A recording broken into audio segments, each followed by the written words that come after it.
इस वीडियो में हम लोग डिटेल में बात करने वाले हैं कि मुखर्जी फेलोशिप क्या है, इसकी एप्लीकेशन प्रोसेस क्या है, कौन-कौन से लोग एलिजिबल हैं, सिलेक्शन क्राइटेरिया क्या है, किस तरह से सिलेक्शन इसमें आपका हो सकता है। इन सभी चीज़ों के बारे में इस वीडियो में हम लोग डिटेल में बात करने वाले हैं। तो आप कोशिश करिएगा वीडियो में बिल्कुल अंत तक बने रहने की। इस वीडियो में मैं आपको सारी चीज़ें कोशिश करूंगा कि क्लियर कर देने की।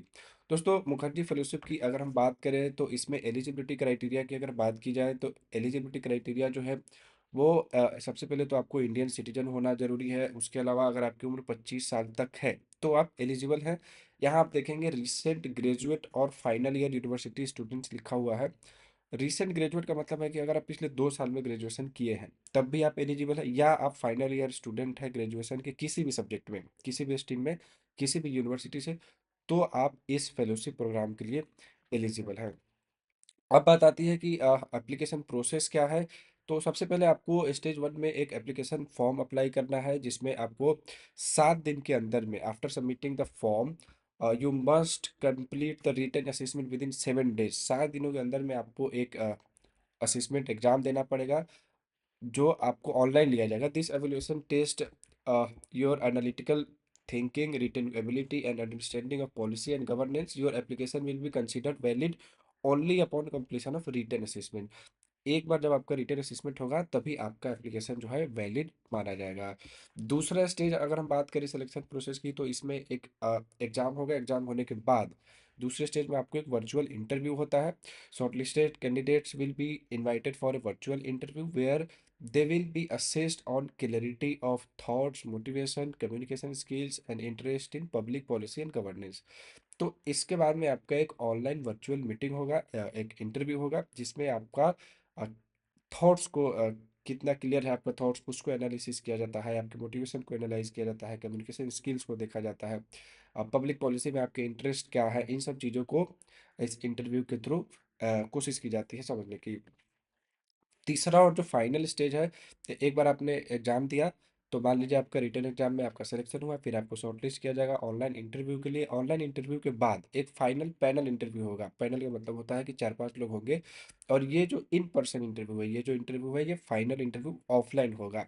यहाँ आप देख सकते हैं कि candidates clearing the virtual round will appear for the final in-person interview conducted by senior members of the fellowship team। ठीक, फेलोशिप टीम के जो सीनियर मेंबर्स हैं वो एक इंटरव्यू आपके लिए कंडक्ट करेंगे। उसमें आपके पैनल्स होंगे, संभव है 5 लोग 4 लोग होंगे उस पैनल में, और ये आपको ऑफलाइन इन पर्सन इंटरव्यू लिया जाएगा। This stage evaluates depth of perspective, problem solving abilities and overall suitability for the fellowship. आप इस फेलोशिप के लिए कितने सुटेबल है, ये इस ऑफलाइन इंटरव्यू के माध्यम से चेक किया जाता है। अब बात आती है एप्लीकेशन टाइमलाइन, जो आपके लिए जानना सबसे ज़्यादा जरूरी है। फेज 1 में आपका एप्लीकेशन अप्लाई करने की डेट की बात करें तो 1 जनवरी से लेकर 1 फरवरी 2026 तक आपके एप्लीकेशन की डेट्स हैं। आप इसको एक बार और नोट कर ले।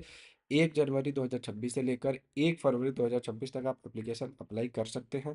फेज 2 की अगर हम बात करें तो इंटरव्यू विंडो है, जिसमें मान लीजिए आपने एप्लीकेशन अप्लाई किया। अप्लाई करने के बाद आपको फेज 2 में फरवरी से मार्च तक 2026 तक फेज 2 में आपका एक ऑनलाइन इंटरव्यू होगा। उसके बाद में फेज 3 में फेलोशिप स्टार्ट हो जाएगा अगस्त 3 2026 तक।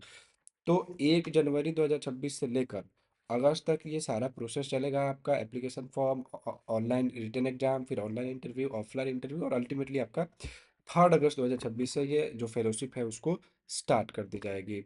यहाँ आप देख सकते हैं एक टिप्स दिया है मैंने आपको टेस्ट प्रिपरेशंस के लिए। जो भी टेस्ट होंगे उसके लिए आप लोग ये 4-5 चीज़ें हैं जो थोड़ा अगर पढ़ लेंगे तो आपको हेल्प मिलेगी। जैसे understanding of public issues and current affairs, current affair के बारे में आपकी समझ होनी चाहिए, पब्लिक इशूज़ के बारे में आपकी समझ होनी चाहिए, एनालिटिकल थिंकिंग स्किल्स होने चाहिए आपके पास, writing ability with clarity and structure. अगर आपको कोई टॉपिक दिया जाता है तो उसमें आप किस तरह से लिखते हैं, किस तरह से सोचते हैं, कितना क्लियर लिखते हैं, कितना स्ट्रक्चर्ड लिखते हैं, इन सब चीज़ों की भी परख की जाती है। आपकी awareness of governance, policies, politics and policy challenges, government के बारे में आपकी अवेयरनेस क्या है, गवर्नेंस के बारे में आपकी अवेयरनेस क्या है, पॉलिटिक्स की कितनी समझ है आपको।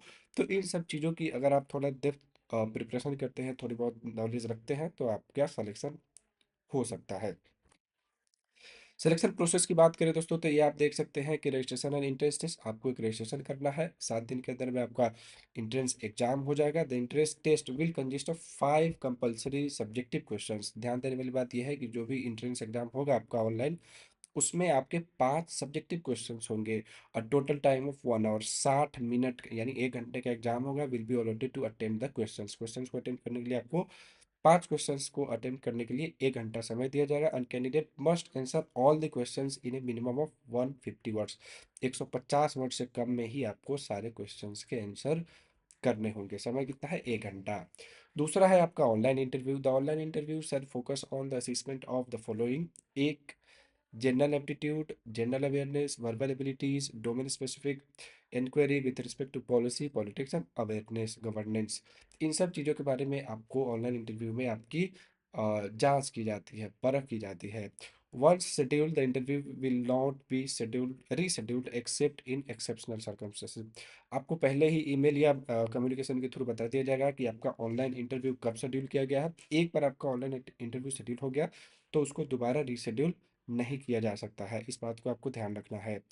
If a candidate fails to attend the scheduled online interview, they will forfeit their right to participate in the selection process. एक बार आपने इंटरव्यू मिस कर दिया तो अब आप दोबारा इस सिलेक्शन क्राइटेरिया से बाहर हो जाएंगे। इसमें आप अब हिस्सा नहीं ले सकते हैं और आपका कैंडिडेचर जो है वो कैंसिल कर दिया जाएगा।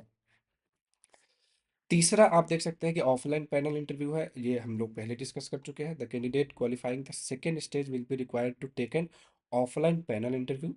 रिटन एग्जाम हुआ आपका, दूसरे नंबर पे आपका ऑनलाइन इंटरव्यू हुआ, तीसरे नंबर पे आपका ऑफलाइन इंटरव्यू होगा। एक बार आपने फर्स्ट और सेकेंड स्टेज क्वालिफाई कर लिया तो ऑफलाइन इंटरव्यू होगा। There shall be no provision for an online interview for this final stage of the selection process.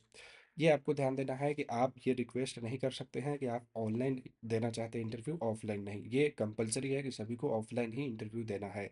The candidates appearing for the final round of interviews are required to carry a laptop with them to venue of the offline interview। आपको interview देने जाते समय आपके पास एक laptop होना जरूरी है। The candidates appearing for the final round of interviews are required to carry a copy of their academic certificates।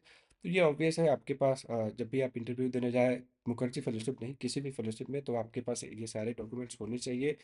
Certificates होने चाहिए, डिग्री, मार्टिकुलेशन, मार्कशीट वगैरह ये सारे तो होने ही चाहिए, ओरिजिनल में भी और फोटो कॉपी भी। तो दोस्तों आप देख सकते हैं ये मुखर्जी फेलोशिप के बारे में हम लोग बात कर रहे थे। कुछ और क्वेश्चंस है, कुछ क्वेरी है, कुछ कंफ्यूजन है लोगों की, जो मैं कोशिश करता हूँ मुखर्जी फेलोशिप के थ्रू ही क्लियर करने की। तो आप जैसे ही वेबसाइट पे आएंगे तो आप एक चीज़ यहाँ नोटिस करेंगे, इन्होंने दे रखा है पहले से कि अगर आपकी कोई फ्रिक्वेंटली आस्क्ड क्वेश्चंस है तो भी यहाँ आपको उसको आंसर किया जाएगा। जैसे आप देख सकते हैं who can apply for the fellowship, तो हम लोग बात कर चुके हैं कि fellowship welcomes young professional and final year students aspiring to build career in policy and political consulting. If you are still in college we recommend applying for ICPC internship institute. ठीक। Is there any age limit? Yes बिल्कुल है, 25 साल से आपका उम्र ज़्यादा नहीं होना चाहिए। The fellowship receive stipend? Yes, ये आप देख सकते हैं जो आपका सबसे इंटरेस्टेड क्वेश्चन है। Yes, for the period of the fellowship, including the training module, fellows will receive a stipend of 50,000 per month. ये एक ठीक ठाक अमाउंट है, 50,000 रुपये तक की आपको फेलोशिप मिलेगी। हर महीने आपको 50,000 रुपये दिए जाएंगे। Can the fellows pursue any other professional और एकेडमिक एंगेजमेंट? नो, आप फेलोशिप करते हुए कोई अलग प्रोफेशनल या एकेडमिक एंगेजमेंट नहीं कर सकते हैं। Can professional pursue both ICPC and the Mukherjee fellowship? नहीं कर सकते आप दोनों एक साथ। Will those who complete the fellowship receive certificate? Yes obviously, जब आप आपका टेन्योर खत्म हो जाएगा, जब फेलोशिप खत्म हो जाएगी तो आपको एक upon successful completion fellows will receive A course completion certificate from the policies and governance. सबसे बड़ा सवाल ये है कि दोस्तों कई बार आप लोग पूछते हैं कि क्या इसमें प्लेसमेंट होता है? बिल्कुल, आपके परफॉर्मेंस के हिसाब से कई बार वहाँ से ही लोगों का प्लेसमेंट हो जाता है ठीक ठाक पैकेज पर। Will the fellows provided any post fellowship support? Yes, आप देख सकते हैं for fellows will receive career placement support in government, corporate and policy consulting sectors based on their performance and potential. तो दोस्तों ये थी वीडियो जिसमें हम लोगों ने मुखर्जी फेलोशिप के बारे में कोशिश की है मैंने डिटेल में बात करने की। फिर भी अगर आपकी कोई कन्फ्यूज़न हो तो आप मुझे कमेंट सेक्शन में ज़रूर कमेंट करके पूछें। मैं बिल्कुल कोशिश करूँगा समय निकाल के उसका जवाब देने का। वीडियो पूरा देखने के लिए बहुत बहुत धन्यवाद।